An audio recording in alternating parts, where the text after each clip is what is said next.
հարցի քննությունը, դուք ինչ ակնկալիքներ ունեք իրավապահ համակարգից, այս դեպքում կոնկրետ դատարանից։ Կոնկրետ, եթե այսօր առավոտից մեկնարկած այս ամենը ինչ տեսնում ենք, ինչ կատարվում է Երևանում, մարդկանց տները մտնել, խուզարկել, բռնել, իմ անձնական կարծիքն է, իմ կարծիքով մի քիչ ճիշտ ճանապարհով չի գնում ու կարծես թե մի քիչ սարկված է, որովհետև դա մանկական թեմաներով է առաջնորդվում, ինչու, որովհետև եթե ինչ-որ բան մինչև ինչ-որ ճանապարհ գնացել է, այսինքն եթե ինչ-որ խնդիր կա, ապա պետք է այդ ամենը մինչև չպարզվի, չհայտարարվի, չընկնի սոցիալական ցանցեր, Facebook-ում չտարածվի, բայց մինչև մարդու տուն մտնելը, մինչև մարդկանց բռնելը արդեն կա վիդեոներ, կա չգիտեմ զապիսներ, որ դա սենց ա եղել ու այս պահին էլ դեռ հստակ չի արդյոք դա իրականությանը համապատասխանում է թե չէ։ Ես հույս ունեմ, որ ամեն ինչ օրենքի սահմաններում, չնայած այս իշխանության օրոք մի քիչ հավատալի չի, բայց հուսով եմ, որ դատական մարմինը դեռ իր անկողմնակալ ու ճիշտ որոշումներ կկայացնի, եթե մարդիկ իրոք մեղավոր մարդիկ թող դատվեն, թող պատասխանատվության ենթարկվեն, բայց եթե մարդիկ մեղավոր չեն, ինչ որ մեկի պատճառով մարդկանց բռնեն ու փորձեն այդ մարդկանց դեմ ինչ որ գործեր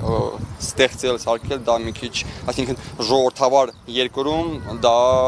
չպիտի լինի։ Արտակ, դուք այն մարդկանցից եք, ով ակտիվ պայքարում է արցախահայերի իրավունքների առաջ մղման, տարբեր խնդիրներ են բարձրաձայնում։ Դուք մտահոգություն չունեք, որ այսպիսի գործողություններ նաև ձեր նկատմամբ կանեն եւ այսպիսի գործողությունները որքանով կարող են ձեզ ընկճել, որպեսզի լռեք, այլևս որևէ խնդրի մասին չբարձրաձայնեք, պահանջներ չներկայացնեք իշխանություններին։ Գիտեք, մենք անօրինական ոչ մի բան չենք անում ու մենք բարձրացնում ենք եւ կոնկրետ մեր իրավունքները եւ մեր ժողովրդի իրավունքները ամեն մեկի, այսինքն այս պահին արցախցիները Հայաստանում չեն զգում որպես այսինքն իրենց հայրենիքի մաս ու չեն զգում իրենց հայրենիքում, քանի որ անտեսված են, քանի որ ամեն ձև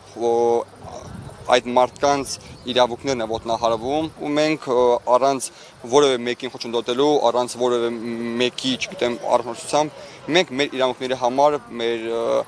եթե իրավունքները լուծում են, մենք հանգիստ ոչ մի բան, եթե չեն լուծում, բայց պարտավոր են ինչ-որ չափ լուծել, ապա մենք անելու ենք ամեն ինչ ու չեմ բացառում, որ հնարավոր է նաև մեզ փորձեն խանգարել, հնարավոր է մեզ փորձեն բռնել, չգիտեմ, այդ ճանապարհները բացնելու նպատակով ժողովրդին չհանելու, որովհետև մենք արդեն հայտարարել ենք, որ հունիսի 12-ին արցախցիների իրավունքների պաշտպանության խորհուրդը որ դա չեղարկեք կամ ոչ, նայեք,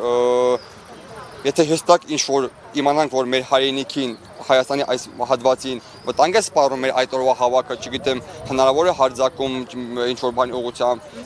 դա հնարավոր է, բայց եթե այս իրավիճակով զուտ բացնելու համար եւ այլն, մեկը ես երբեք հետքալ չեմ անի, որովհետեւ նախ ես իմ իրավունքս եմ պահում, ես եւ նաեւ այն հատվածի, այն ժողովուրդ, այն մարդկանց, ովքեր վստահում են ինձ, ովքեր ինչ-որ ձևել իրենց Մարտի 29-ի հավաքից սկսած իրենց վստահության քվեն են տվել գալով հրապարակ, վստահելով ինձ, մեզ, բոլորիս ու այդ ձև մենք մեր ճանապարհից հետ չենք անելու։ Շնորհակալ եմ զրույցի։ Ձեզ շնորհակալ եմ։